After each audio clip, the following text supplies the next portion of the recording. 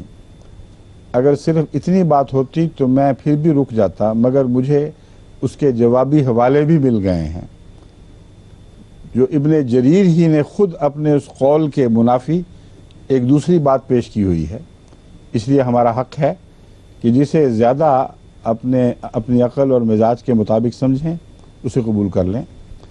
تو تاریخ تبری نے بھی ایسا کیا، اور سیرت نبی لابن ہشام میں لکھا ہے جب قریش اطمینان سے پڑاؤ ڈال چکے تو انہوں نے عمیر بن وہب الجمعی کو یہ کہہ کر بھیجا کہ محمد رسول اللہ کے ساتھیوں کا، رسول اللہ تو انہوں نے نہیں کہا تھا مگر ہم نے داخل کیا ہوا ہے، کہ ساتھیوں کا جائزہ لے کر آؤ۔ یہ روایت وہاں بھی ملتی ہے، سمجھے ہیں آپ، ابن ہشام کے حوالے سے بھی ملتی ہے، تاریخ تبری کے حوالے سے بھی ملتی ہے، ابن جریری کی روایت ہے، یہ دونوں روایتوں پہ ان کا اتفاق ہے، اور یہ روایت ابن عباس سے مروی نہیں بلکہ کسی اور صحابی سے مروی ہے۔ اس کا نام کیا تھا؟ لکھا ہوا ہے نیچے،